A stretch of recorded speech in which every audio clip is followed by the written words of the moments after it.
बिस्मिल्लाहिर्रहमानिर्रहीम अल्हम्दुलिल्लाहि रब्बिल आलामीन वस्सलातु वस्सालामु आला রাসূলিল কারীম আম্মা বা'দ। শ্রদ্ধেয় প্রিয় দিনী বোনেরা, ক্লাস শুরু করার পূর্বে আপনাদেরকে সর্বপ্রথম বলে দিই যে স্ক্রিন সব স্পষ্ট দেখা যাচ্ছে। স্ক্রিন দেখা যাচ্ছে, আওয়াজ ক্লিয়ার শোনা যাচ্ছে, আওয়াজও পরিষ্কার আসছে।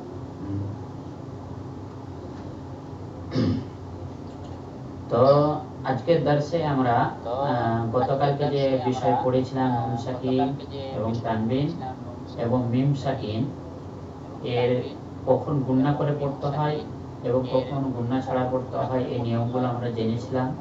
তো আজকে আপনাদের কাছ থেকে সে পড়াগুলো আমি শ্রবণ করব, শুনবো এবং এটা পরীক্ষিত করবো যে কার পড়ায় সুস্পষ্টভাবে হচ্ছে, কারো কোথায় দরকার পড়বে।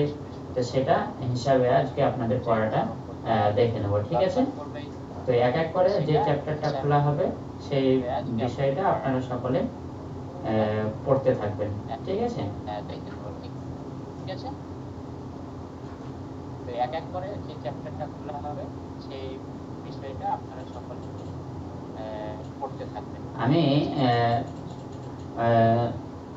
পড়া শুরু করার পূর্বে আমি প্রথমে আগে কায়দাগুলো জেনে নিই যে কোন জায়গায় কি থাকলে কি হবে, সেগুলো এক এক করে প্রশ্ন করে নিই, তারপরে তখন আপনাদের কাছ থেকে উত্তর নিয়ে তখন সেই হিসাবে পড়াটা দেখব, ঠিক আছে?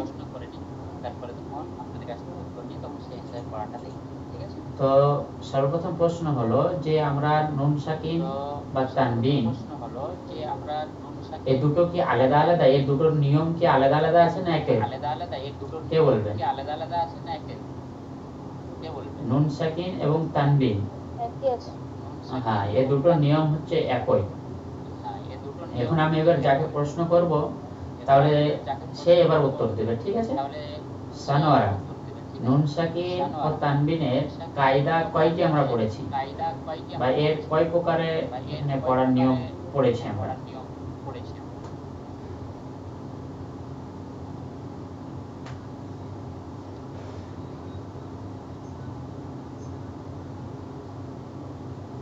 মাহমুদা, নুন সাকিন বা তানবিনের চারটি কায়দা হচ্ছে, হ্যাঁ চারটি কায়দা, কি? হ্যাঁ, কি কি? ইকলাব, প্রথম দুটি ইকলাব মানে নুন সাকিন বা তানবিনের পরে যদি বা থাকে তাহলে তাকে পরিবর্তন করে পড়তে হবে মিম দ্বারা। আর দ্বিতীয় নম্বর? দ্বিতীয়টা হলো ইদগামে, হ্যাঁ ইদগাম মানে মিম, তার মধ্যে হচ্ছে ইদগামে হচ্ছে 6টি, ইয়ার মালুনের মধ্যে হচ্ছে 4টি হরফ গুণা করে পড়তে হবে আর 2টি হরফ বিনা গুণনায়। হ্যাঁ, তার মানে আপনি বেশ বুঝতে পেরেছেন, ঠিক আছে?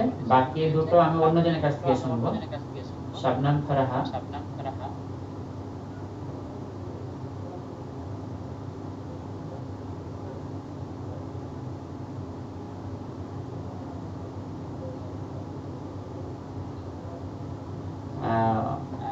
আরো অন্য কে আছেন? সাবিনা আছেন,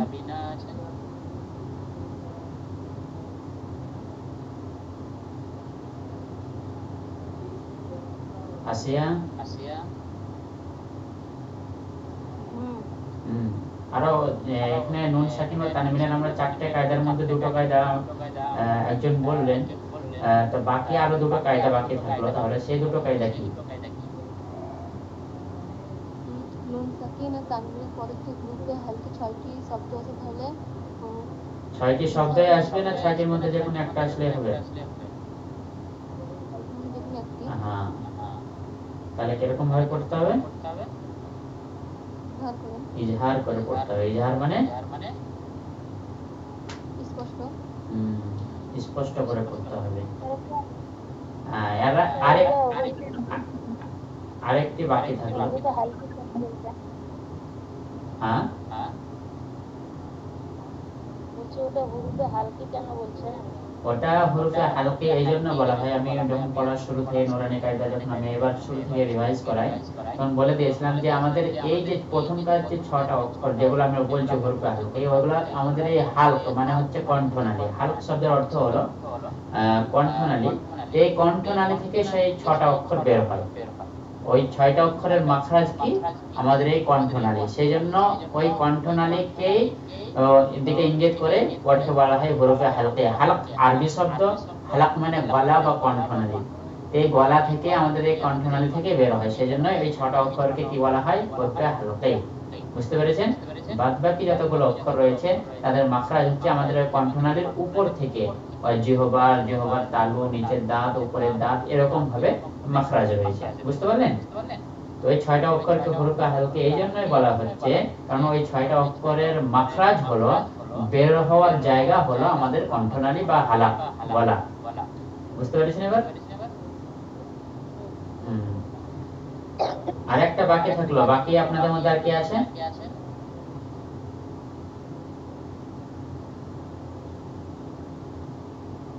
নুন সাকিনের আরেকটি কায়দা বাকি থাকলো, আপনাদের মধ্যে কেউ আছে না?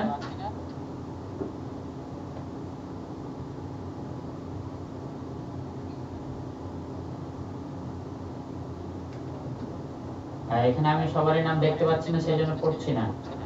আপনাদের মধ্যে আর কেউ থাকলে বলুন তাহলে।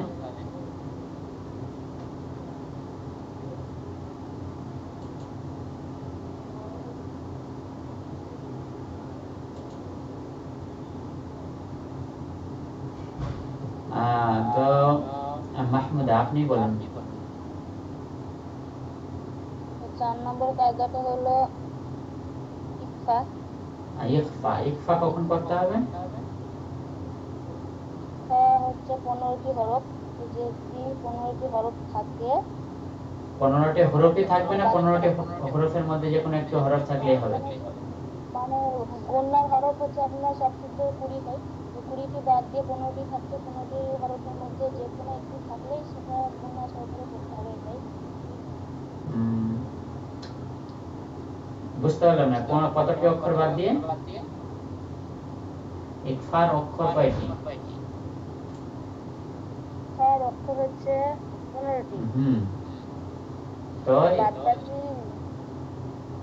বাদ বাকি থাকছে 20টা, ও 20টা তো এই দিক থেকে চলে মোট অক্ষর কয়টি? 29টি। তো 15টা থেকে 20টা কি করে থাকছে? মোট অক্ষর কয়টি আমি বুঝতে পারছি না। মোট অক্ষর 29টি, 15টা বাদ দিয়ে দিলাম, 28টা অক্ষর ধরেন, 15টা বাদ দিয়ে দিলাম, তাহলে কটা থাকছে?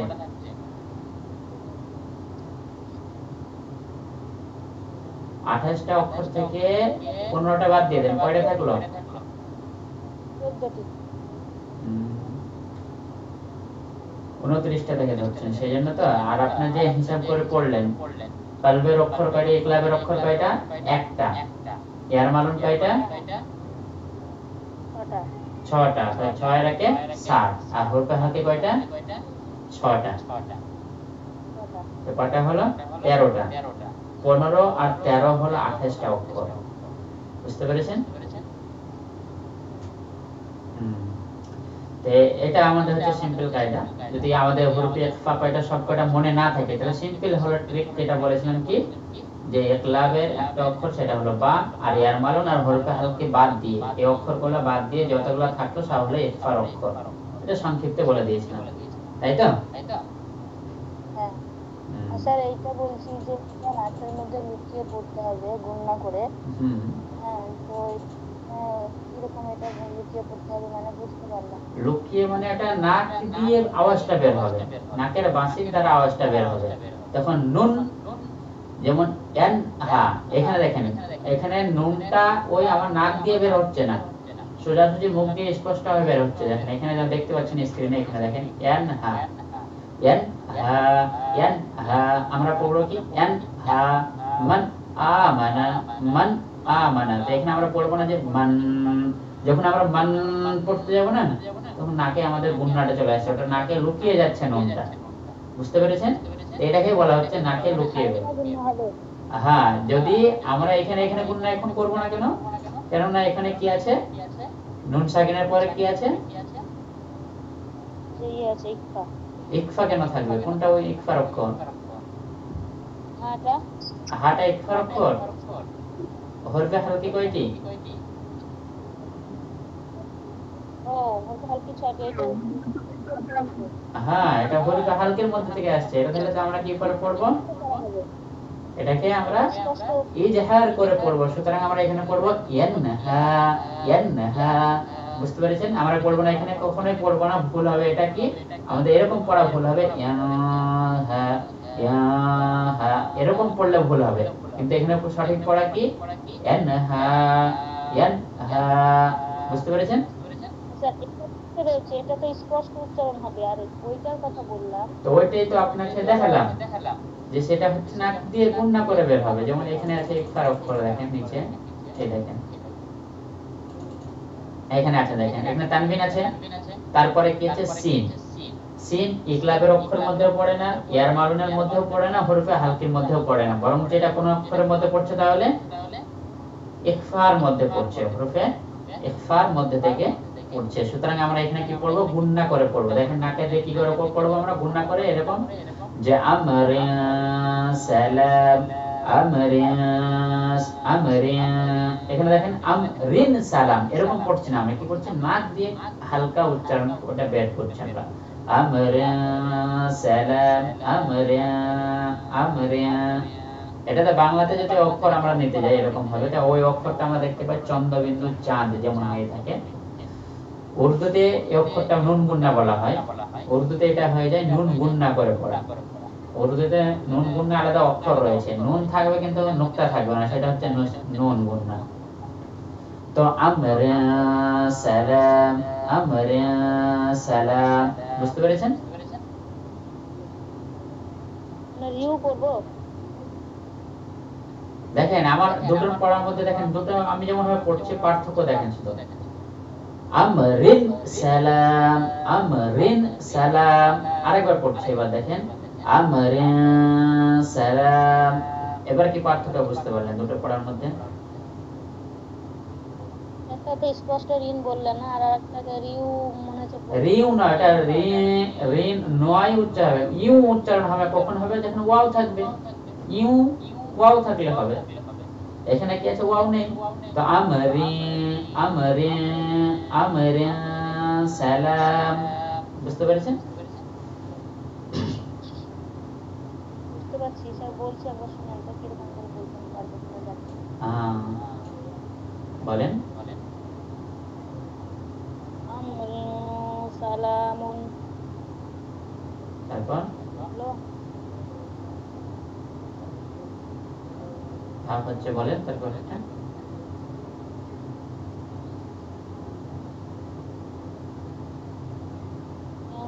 জুরু, রাইট আনছে, এখানে গুণনা করেন নুনে, ইয়ানজুরু, ইয়ানজুরু, তারপরে ইয়ানকুসু, এই শেষে বারে টানছেন কেন, শেষে টান নেই তো, ইয়াকুসু, ইয়ানকুসু। নুন স্পষ্ট বেরিয়ে চলে আসছে যে, না না নুন স্পষ্ট করে হবে, স্পষ্ট হবে না তো, ইয়া ইয়া ইয়াকুসু, নাক দিয়ে পড়েন, এটাকে নাক দিয়ে পড়া বলি আমরা বাংলাতে।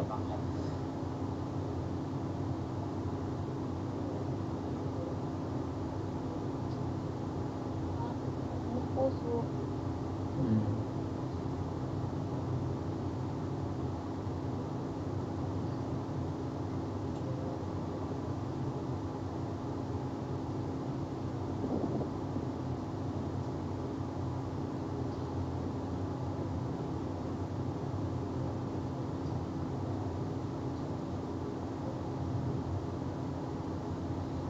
এখন আর কিছু প্রশ্ন বাকি আছে, সেটা করব। সেটা হচ্ছে মিম সাকিন কখন ইজাহার করে পড়া হবে এবং মিম সাকিন কখন গুণনা করে পড়তে হবে, কে বলবে আপনাদের মধ্যে?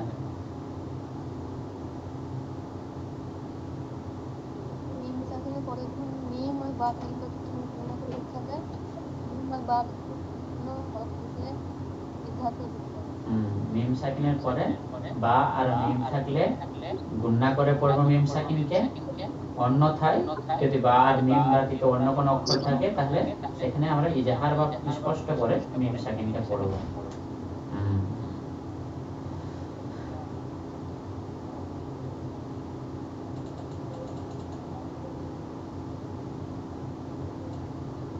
বলছি ওই পড়াটা একবার বার করেন তো, ইয়ার মালুনের যে চারটি গণনা করে পড়তে হবে ওটা কোন জায়গাতে গণনা হবে?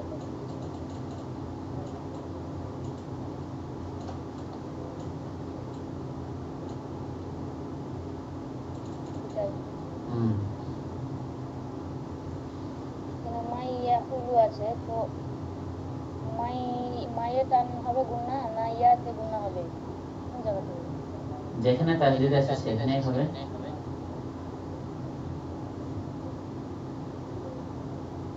তাজদিদ তো কারণ আপনার ইয়াতে আছে। হ্যাঁ, তো ইয়াতেই হবে। আসলে এই তাজদিদটা তো এমনি আসে নাই, তাজদিদটা কেন এসেছে? নুন সাকিনের পরে ইয়াটা হওয়ার কারণে ইয়াতে তাজদিদটা এসেছে, বুঝতে পারলেন? বুঝতে পারলাম। এবার হ্যাঁ, তো সুতরাং এখানে যখন আমরা ইয়া করে পড়ো তখন মাই ইয়াতেই আপনি করবেন, ইয়া বা মিম বা নুন বা ওয়াও, এই চারটে অক্ষরে ইয়ার মালনের মধ্যে আপনার গুণনা হবে। যেমন মাই ইয়াকুল সানাতাইতিহুন মিম মিসলিহি। মানে প্রথম ইয়াটাতে গুণনা হবে, তাই তো? হ্যাঁ, যেখানে নুন সাকিনের পরে যে অক্ষরটা পড়ছে সেখানেই গুণনা করব, নুন সাকিন বা তানবিনের পরে, বুঝতে পেরেছেন? মানে অ্যাকচুয়ালি ওই অক্ষরটার সঙ্গে আমরা এখন মিলিয়ে পড়ছি না, যে অক্ষরটা তানবিন আছে বা যে অক্ষরের পরে নুন সাকিন আছে সেটাকে মিলিয়ে পড়ছি, সুতরাং ওইটাকেই আমরা একসাথে গুণনা করে পড়ব। তো পড়ব মাই মাই ইয়াকুল সানাতাই মিম মিসলিহি, বুঝতে পেরেছেন?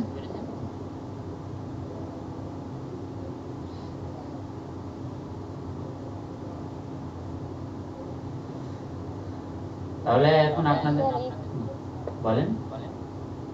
বলছি ইফতার যে 15টি হরফ আছে, হ্যাঁ 15টিতে গুণনা হবে, তো যেটা মোটা হরফ সেটা মোটা গুণনা হবে, যেটা পাতলা সেটা পাতলা গুণনা, ওইটা একটু বলে দিতে। এটা মোটা পাতলা এখানে নেই তো, এখানে সব গুণনা গুণনাই হবে। তো ইকফা মানে গুণনা, এখানে মোটা হরফ পাতলা হরফ আলাদা ভাগ নেই। ওখানে বাংলা লেখাটাতে যে বললাম ওইরকম লেখা ছিল। কোথায়?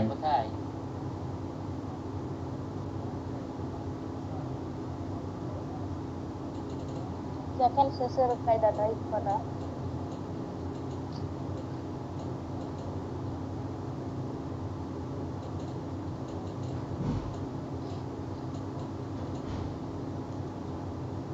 নুন সাকিন অথবা তানবিনের কর্মে ইকফা বা কোন হরফ থাকলে উক্ত নুন সাকিন অথবা তানবিনকে নাকের মধ্যে লুকিয়ে গুণনার সহিত পড়তে হবে। নুন সাকিন বা তানবিনের পরে পাতলা হরফ থাকলে গুণনাটি পাতলা করে পড়তে হবে এবং মোটা হরফ থাকলে গুণনাটিকে মোটা করে পড়তে হবে। এটার কথা জিজ্ঞেস করছিলেন?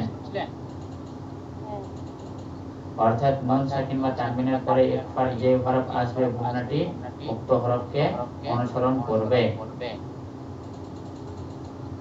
মানে এখানে বলতে যাচ্ছে যে গুণনাকে মোটা বলতে এখানে যেটা বোঝাতে যাচ্ছে যে যেমন আমরা, এখানে দেখা যাচ্ছে আমরা সিন, সিনটা মোটা অক্ষরের মধ্যে পড়ছে না পাতলা অক্ষরের মধ্যে পড়ছে?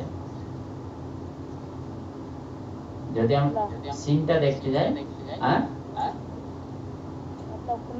সিনটা পাতলার মধ্যে, কিন্তু কফটা একটু মোটা অক্ষরের মধ্যে পড়ছে। তো ইয়াকুস এখানে একটু মোটা করে আওয়াজ করতে বলছে, মানে ওই আওয়াজটা একটু জোরালো হবে। এখানে আমরিয়া আমরিয়া সালাম, আর এটা ইয়াকুস, এখানে সেরকম অত পার্থক্য করতে হবে না, চলে যাবে, অসুবিধা নেই। বুঝতে পেরেছেন? এটাকে সুতরাং আপনারা আমাদের এখন মেন দায়িত্ব হচ্ছে যে ইকফা করে পড়া, অর্থাৎ নুন গুণনা করে পড়া। অত ডিটেইলসে যেতে গেলে আশা করি এখন আমার সবই তো নোটার পার্থক্য বুঝতে বুঝতে সব মাথা থেকে উড়ে যাবে। যতটুকু না উপর উপর মোটা মোটা বিষয়গুলো বুঝে নেওয়া আগে দরকার। বুঝতে পেরেছেন?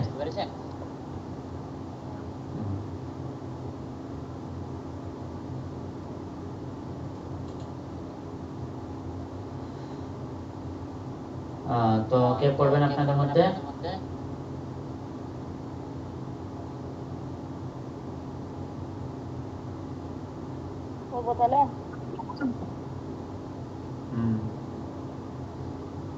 এখানে 8টা অক্ষর আছে, 8টা শব্দ আছে, আপনাদেরও এখানে 8 জন আছে, একটা একটা করে শব্দ ভটভট করে পড়ে চলে যাবেন, ঠিক আছে?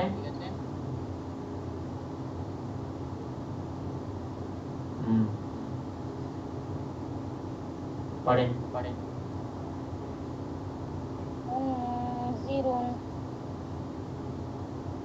তারপর অন্যজন পড়েন।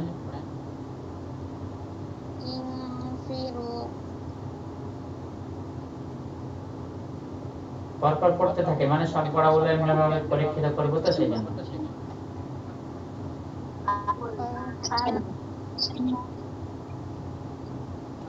কথা শোনা গেল না আপনার?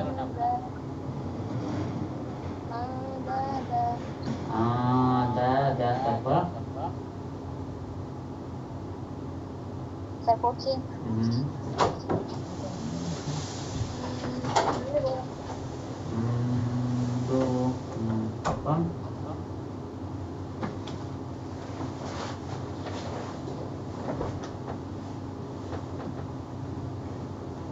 পড়েন।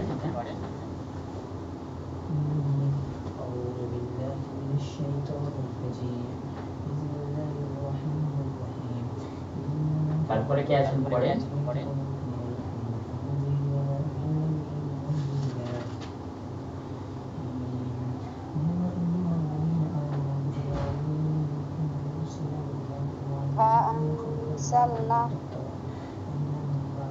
তারপর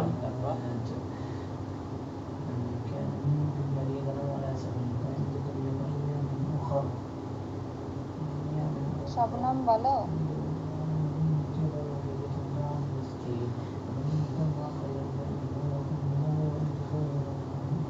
আর কেউ নেই?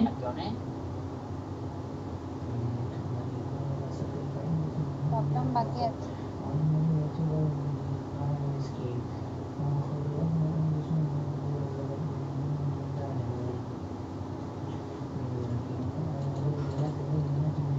শবনম নেই।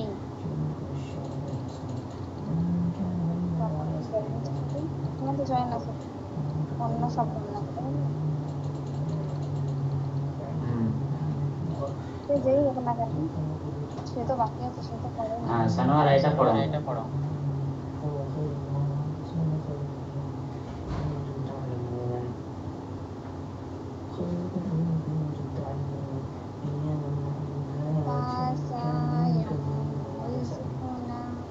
যেমন ভাবে যে জায়গায় টান হবে সেই জায়গায় টান দিয়ে পড়ো, যে জায়গায় টান হবে না সেই জায়গায় টান ছড়ো, মানে হুবহু যেমন আছে তেমন পড়ো, ঠিক আছে?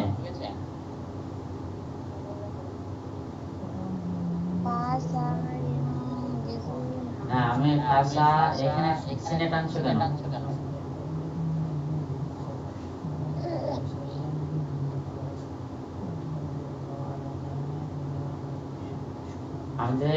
আমরা তো একারি করে টানতে হবে, কোথায় কারাটারি পড়তে হবে, এগুলো তো আমরা পড়ে চলে এসেছি না। তো যেগুলো বিগত পড়া হবে সেগুলো নিয়ে যেন আমাদের ভুল না হয়, ভুল হলে সেটাকে সঙ্গে সঙ্গে আমাদেরকে শুধরে নিতে হবে।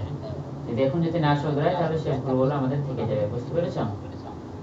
এখানে আছে দেখো শুধু যাবার আছে, এখানে আমি টানবো না তো ফাসা ফাসা তাড়াতাড়ি পড়বো ফাসা। পড়া এবার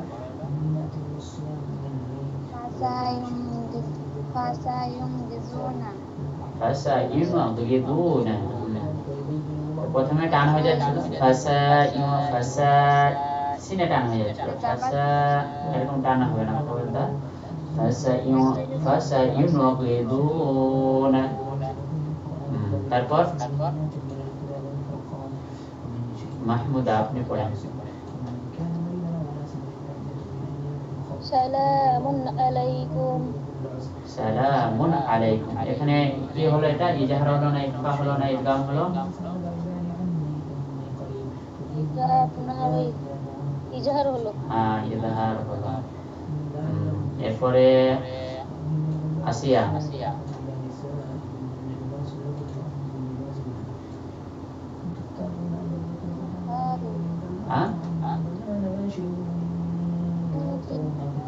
হ্যাঁ, জুরুফিন রয় টান হলো কেন?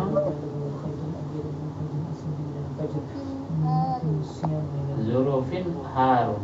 এখানে কি আছে? ইদগাম আছে না ইকলাব আছে?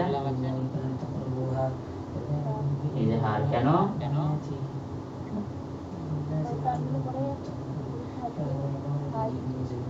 হরফে আলকের মধ্যে একটি অক্ষর হা এসেছে। এটা তারপরে পড়েন, অন্য কেউ পড়েন? পড়েন।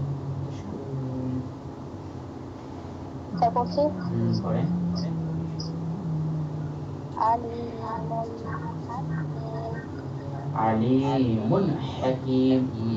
এখানে কি আছে? ইদগাম আছে না ইখফা আছে?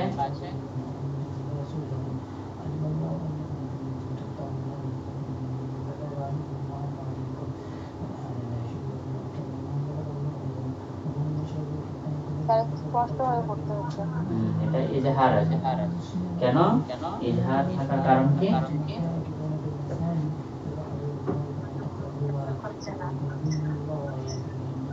যে হরফে আলকের মধ্যে থেকে একটি অক্ষর আছে।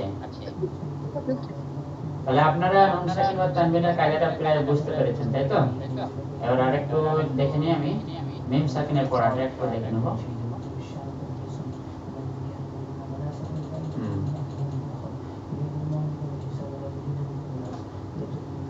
এটা পড়ুন। এখানে তো মিম সাকিন দেখতে পাচ্ছি আমরা, তাই মিম সাকিনটা কিভাবে পড়বো? গুণনা করে না গুণনা ছাড়া, বা কেন পড়বো?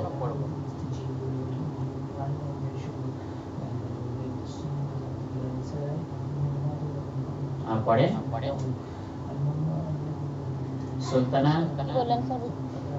এখানে আমরা মিম সাকিন কিভাবে পড়বো? ইজহার স্পষ্ট করে পড়বো না গুণনা করে পড়বো না গুণনা ছাড়া পড়বো? যদি গুণনা করে পড়ি তো কেন পড়ি সেটা বলতে হবে, গুণনা ছাড়া পড়ি কেন পড়ছি তাও বলতে হবে। এটাকে পড়েন, তারপরে বলেন যে এটা কেন গুণনা ছাড়া পড়ছি না।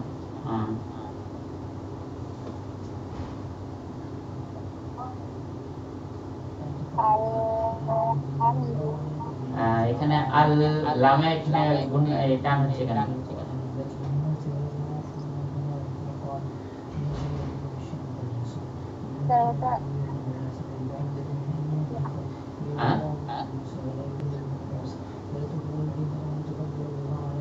বলেন, অসুবিধা নেই, বলেন।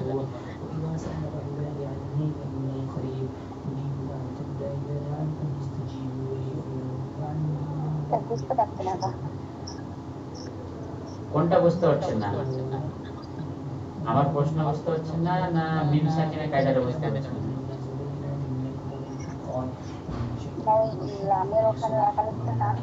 কিসের জন্য টান হবে? আমার প্রশ্ন তো ওটাই।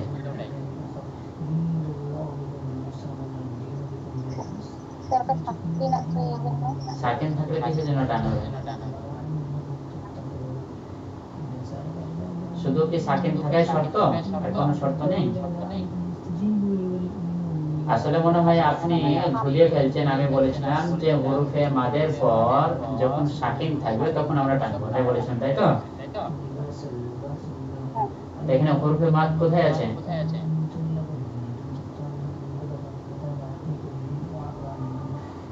মাদের হরফ কি আগে রয়েছে?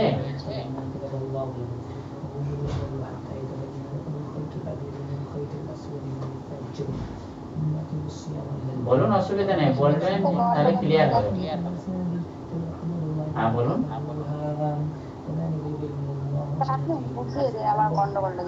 আপনার গন্ডগোলটা এটাই হচ্ছে যে আপনি এটা মনে আছে যে সাকিন থাকলে টান হবে, এটা মনে আছে, কিন্তু আমি বলেছি মাদের হরফের পরে সাকিন থাকতে হবে। এখানে মাদের হরফ নেই তো, আলহামদুতে এখানে যে আলিফ দেখতে পাচ্ছি এটা তো হামজা, তার উপরে জাবার আছে। আর মাদের অক্ষর কি?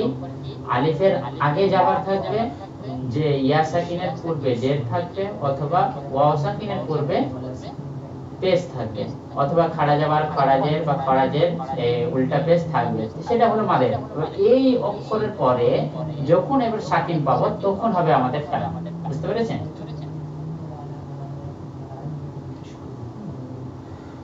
ক্লিয়ার হলো আবার? এটা পেশ হলে কাটতে হবে। হ্যাঁ,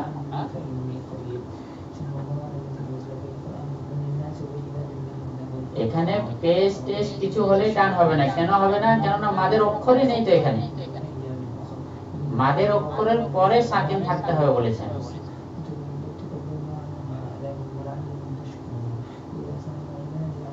বুঝতে পারছেন না?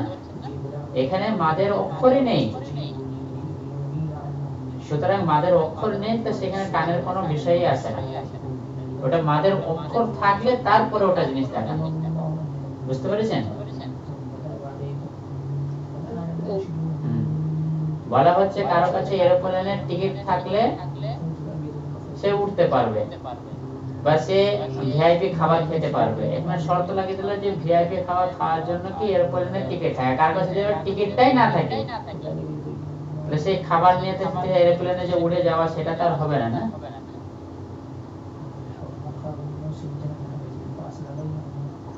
মেন শর্ত হচ্ছে কি গুণনার হরফ তার আগে থাকতে হবে। মানে এখানে দুটো জিনিস আমাদেরকে লক্ষ্য রাখতে হবে, মাদের অক্ষরের পরে। বুঝতে পেরেছেন? অন্য কেউ পড়েন দেখি, বা আপনি পড়েন আবার আমার আসল বিষয়টা যেটা পড়াচ্ছিলাম।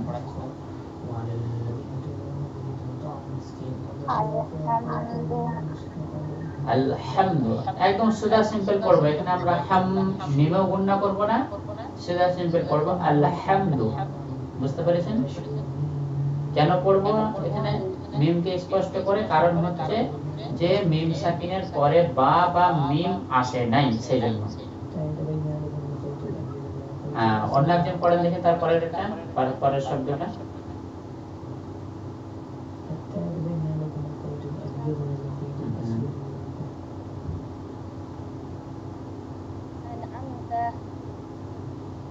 আনআমতা বাস হয়ে গেল। তারপরে অন্যজন পড়েন পরের শব্দটা।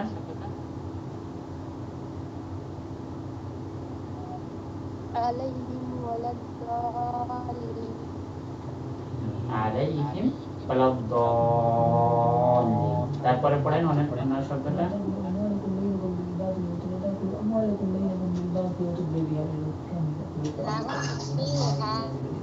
লাহুম ফিহা।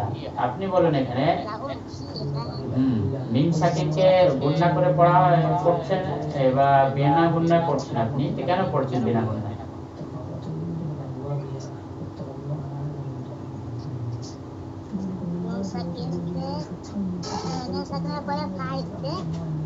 নুন সাকিন না মিম সাকিন?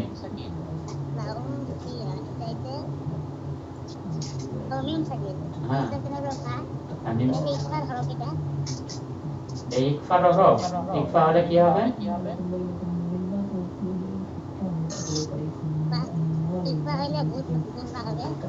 এখানে তো আপনাকে গুণনা করে পড়লেন না।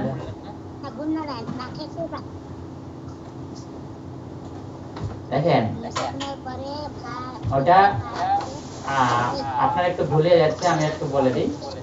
আসলে আপনি যেটা বলছেন ওটা মিম নুন সাকিনের কায়দা বলছেন, আর এটা হচ্ছে মিম সাকিনের কায়দা। মিম সাকিনের কায়দা আলাদা, একদম ভিন্ন। মিম সাকিনকে স্পষ্ট করে পড়তে হবে যখন মিম সাকিনের পরে বা অথবা মিম থাকবে না। এখানে মিম সাকিনের পরে বা বা মিম আমরা দেখতে পাচ্ছি না। সুতরাং এখানে মিমকে আমরা স্পষ্ট করে পড়ব লাহুম ফিহা। বুঝতে পেরেছেন? কোনো নাকে গুণনা হবে না। বুঝতে পেরেছেন এবার?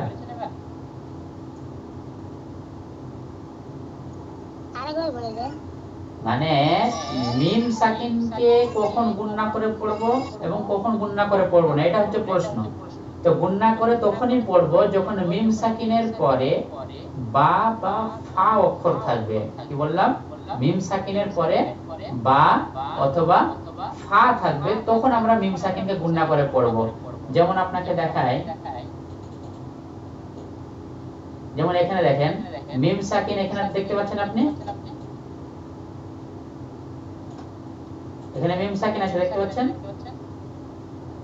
এই মিম সাকিনের পরে দেখেন মিম আছে এখানে, তো মিম সাকিনের পরে মিম থাকলে এই মিমটাকে আমরা গুণনা করে পড়ব। কেমন করে? আলাইহিম মাতারা, আলাইহিম, এখানে হচ্ছে গুণনা।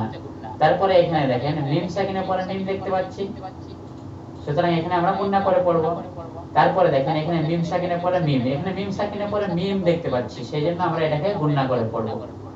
অনুরূপভাবে মিম সাকিনের পরে যদি আমরা বা দেখতে পাই, যেমন এখানে দেখেন ফাবাশশিরহুম বিআযাবিন, ফাবাশশিরহুম বিআযাবিন, হুম, এখানে যে মিম সাকিনটাকে আমরা হুম করে পড়ছি, কারণ কি? মিম সাকিনের পরে বা এসেছে। বুঝতে পেরেছেন? তো মিম সাকিনের পরে বা অথবা মিম আসলে সেই মিম সাকিনকে আমরা গুণনা করে পড়ব, অন্যথায় আমরা কি করে পড়ব? সেটাকে প্রকাশ্য করে পড়ব। দেখেন মিম সাকিনের বামে বা বা মিম ব্যতীত অন্য যে কোনো হরফ থাকলে গুণনা ছাড়া স্পষ্ট করে তাড়াতাড়ি পড়তে হয়। ইয়াকে ইজহারের শাফাবি বলে, এটাকে ইজহার বলা হয়। এবার বুঝতে পেরেছেন? ক্লিয়ার হয়েছে?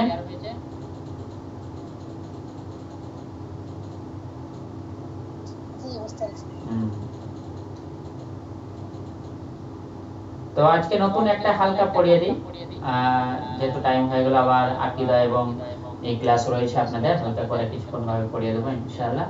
দেখুন এখানে আনা, কুরআনুল কারীমের যে 4 স্থানে আনা এর মধ্যে মাদ হবে, আনার মধ্যে মাদ হবে। অ্যাকচুয়ালি বিষয়টা এখানে বোঝানো, এই জন্য বোঝাচ্ছেন উনি যে উনি মানে অর্থ যে না জেনে পড়বে তাদের জন্য ধরেন এই কায়দাটা উনি দেখাচ্ছেন, আর যারা অর্থ বুঝে পড়বে তাদের জন্য খুবই সুবিধা এই কায়দাটা বোঝা।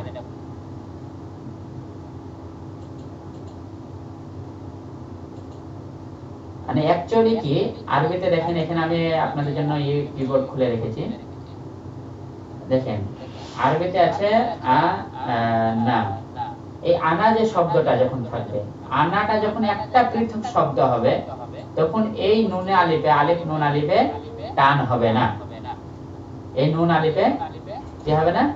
টান হবে না। আনা, অথচ আপনি পড়েছেন যে জাবা, আলিফের পূর্বে জাবার থাকলে টান হয়, তাই তো? আপনারা সকলে পড়েছেন আলিফ মাদ, কিন্তু কোন আনাতে টান হবে না? যে আনাটা পৃথক একটা শব্দ, যে আনাটা পৃথক একটা শব্দ, সেই আনাতে ফির টান হবে না। এটাই হচ্ছে মূল কথা এখানে বক্তা লেখকের বলার উদ্দেশ্য। আর যেহেতু মাঝখানে যে আনা শব্দ দিয়ে খুব অল্প অক্ষর রয়েছে, সেই জন্য এখানে ওটাই তিনি এখানে দেখেন এই 4 আলিফের আনা ব্যতীত সকল আনা টানতে মানা, সকল আনাই টানতে মানা। এর অর্থ এটা বোঝাতে যাচ্ছে যে এর ব্যতীত যেগুলো আনা শব্দ আপনি পাবেন, এখানে দেখেন একটা আনা বা, ভালো করে দেখেন আপনি, যারা আপনাদেরকে যেটা বোঝাতে যাচ্ছি যে আনা বা, এখানে আনা যা হচ্ছে কিন্তু তারপরেও আর একটা অক্ষর আছে, মানে সেটা মিলেও একটা শব্দ হচ্ছে। কিন্তু এখানে যদি আনা শব্দটা নেই, তার ও নিজে একটা আলাদা শব্দ। আনা শব্দের অর্থ হলো আমি, আনা শব্দের অর্থ হলো আমি। তো সিম্পল ভাষায় আনা শব্দের অর্থে যেখানে আমি মানে পাওয়া যাবে, সেই আনাতে টান হবে না, সেই আনাতে টান হবে না। বুঝতে পেরেছেন? তো মাঝখানে আনা লেখা থাকবে, যেমন মাঝখানে আমরা শব্দের মধ্যে আনা দেখতে পাচ্ছি, তো সেটা শব্দটা যেহেতু অল্প, সেজন্য অল্প শব্দ কটা এখানে তুলে ধরা হয়েছে, এই কটাতে টান হবে। ভালো করে বিষয় বুঝতে পারছেন তো? মানে এই আনাতে টান হবে কি হবে না বলেন তো? এখানে যে আনা বা আছে, এখানে টান হবে কি হবে না?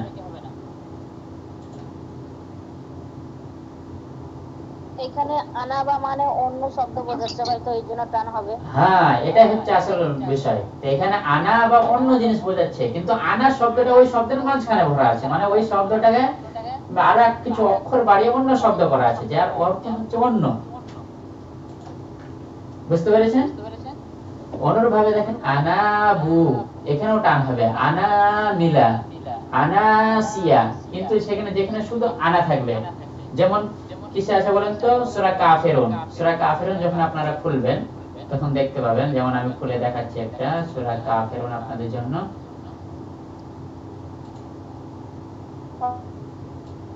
ওয়ালা আনা এখানে নাকি হ্যাঁ, সূরা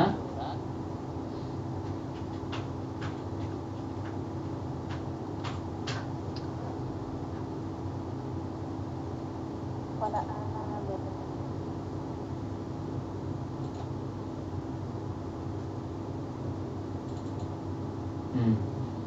এখানে দেখেন, এই দেখেন এই আয়াতটা দেখেন, 3 নম্বর আয়াত পরে 4 নম্বর আয়াতের শুরুতে দেখেন ওয়ালা আনা আবিদু।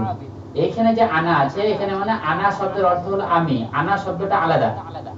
ওয়ালা আনা আবিদুম মা আবাদতুম, বুঝতে পেরেছেন? আবার যদি আমি আরেকটা দেখাই সূরা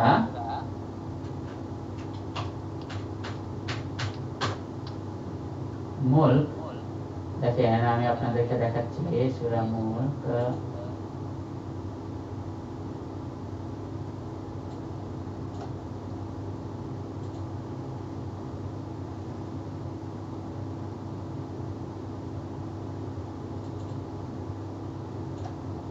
যেমন সূরা মুলকে শেষের দিকে দেখেন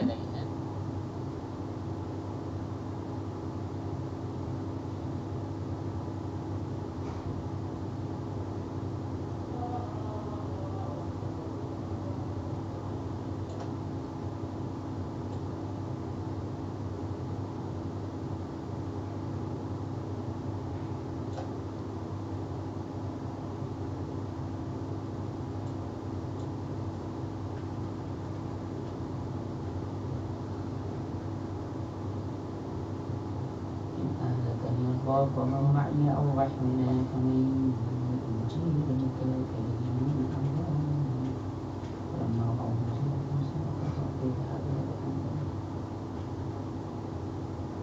এখানে দেখেন, এই দেখেন আনা শব্দটা, ইন্নামা আনা নাযীরুম মুবিন, কুল ইন্নামা ইলমু ইনদাল্লাহি ওয়া ইন্নামা আনা। এখানে যে আনা শব্দটা আছে, এখানে কি বলেন তো টান হলে কি হবে না?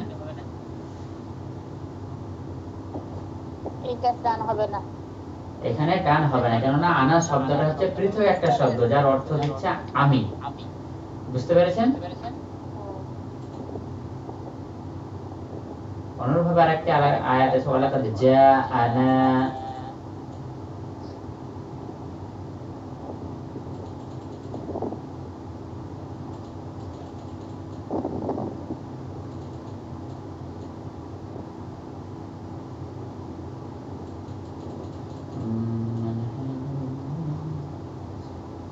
তাহলে যেখানে আনা শব্দের মানে থাকবে সেখানেই টান হবে। আনা শব্দের অর্থ আমি ছাড়া, ওই আমি শব্দ মানে বাদ দিয়ে অন্য কোনো মানে হলে সেখানে টান হবে। এটা আপনাদেরকে প্র্যাকটিক্যালি বুঝিয়ে দিলাম। আর ওটা ওখানে যেটা দিয়েছে কায়দা ধরেন, সেটা হয়েছে আপনার কি যে অর্থ জানে না ওখানে মুখস্থ করে নেবে যে এই 4টে জায়গা ব্যতীত যে জায়গায় থাকবে সেই জায়গায় টানবো না, 4টে জায়গায় শুধু টানবো। বুঝতে পেরেছেন তো?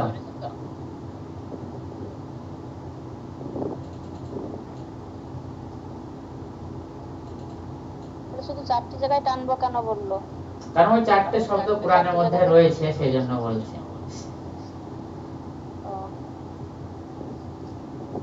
মানে মাঝখানে ওরকম আনা দিয়ে শব্দ খুব অল্প রয়েছে, সেই জন্য সেটাকে অল্পটাই তুলে ধরেছে। বুঝতে পারলেন?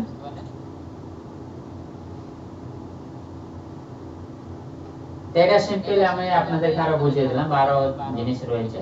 তো আজকের জন্য এই কায়দাটা আপনাদেরকে নতুন একটা কায়দা শেখালাম, জানালাম। এবার আমরা হাদিস